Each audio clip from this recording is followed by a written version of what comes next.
तर सावता महाराजांची जी शेती आहे ती आगळी वेगळी आहे. सावता महाराज शेती कसे करतायत, तर त्यांची जी शेती आहे ही दुहेरी आहे, दोन पद्धतीची. सावता महाराज जेव्हा शेत नांगरतात, महाराज हे जे कीर्तन आहे, मी व्हॉट्सअपच्या याला पोस्ट टाकताना मी असं सांगितलं होतं, असे शब्द लिहिले होते की हे अनुभवात्मक कीर्तन आहे. अनुभवजन्य असा शब्द मी वापरला होता. अनुभवजन्य असं ते कीर्तन आहे आणि म्हणून हे कीर्तन ऐकायला नक्की या. तर हे जे कीर्तन आहे, या कीर्तनातून माझी अशी इच्छा आहे, मनातून, अंतःकरणातून, आत्म्यापासून, की मला जो काही अनुभव आहे तो कदाचित इथल्या उपस्थित एखाद्या शुद्ध चित्त व्यक्तीला हे कीर्तन संपत येईपर्यंत आला तर माझं कीर्तन सार्थकी लागलं.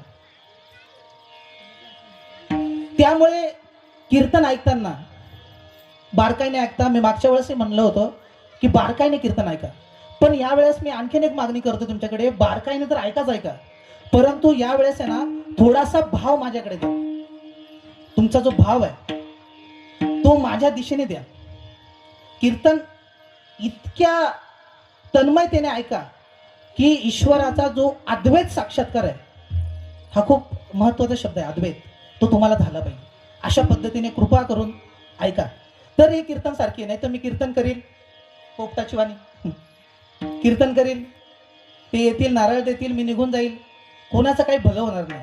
खूप माणसं मृत्युमुखी पडतात. मला इतका खेद वाटतो की हा जर थोडासा माझ्याकडे आला असता, 1-2 तास माझ्यासोबत बसला असता, तर कदाचित माझ्याकडे जे धन आहे ते मी त्या मुलाला, त्या माणसाला देऊ शकलो असतो.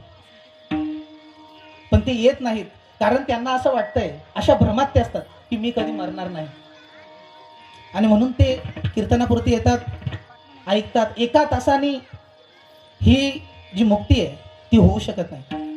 त्याच्यासाठी कुणाच्या तरी जवळ जाऊन बसावं लागेल. त्याला उपनिषद असं म्हणतात, जवळ जाऊन बसणे आणि ते ज्ञान घेणे.